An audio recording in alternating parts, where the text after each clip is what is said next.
পুরসভার অডিট নির্মাণে ছাড়, কলকাতা পুরসভার কয়েকটি ক্ষেত্রে ছাড়, পুরো এলাকায় নির্দেশিকা জারি। কলকাতা পুরসভার কয়েকটি ক্ষেত্রে ছাড় দেওয়া হবে। আমাদের সঙ্গে বিশ্বজিৎ রয়েছেন, প্রতিনিধি বিশ্বজিৎ, কোন কোন ক্ষেত্রে ছাড়? দেখো, কলকাতা পুরসভার 1 থেকে 16 নম্বর বড়র যে এলাকাগুলো রয়েছে সেখানে এই যে 3 বছরের গত যে নির্মাণ কাজ শুরু হয়েছে সেই নির্মাণ কাজে অনুমোদনের ক্ষেত্রে কতটা বৈধতা রয়েছে তার জন্য অডিট কমিটি কাজ শুরু করেছে।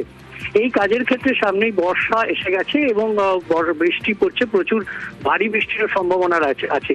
এর সমস্ত কারণ খতিয়ে দেখে কলকাতা পুরসভার কমিশনার এবং পুর প্রশাসক কিছু ছাড় দিয়েছেন। যেসব ক্ষেত্রে এই ছাড় কার্যকর হচ্ছে, কেন্দ্র এবং রাজ্য সরকারের যে সমস্ত প্রকল্প চলছে সেই প্রকল্পগুলোতে নির্মাণে ছাড় দেওয়া হয়েছে।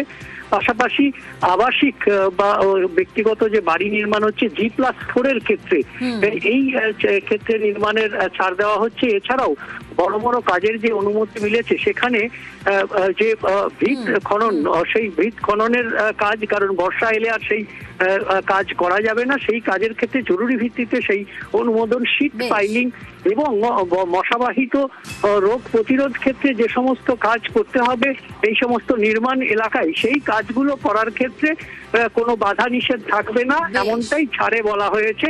ধন্যবাদ বিশ্বজিৎ।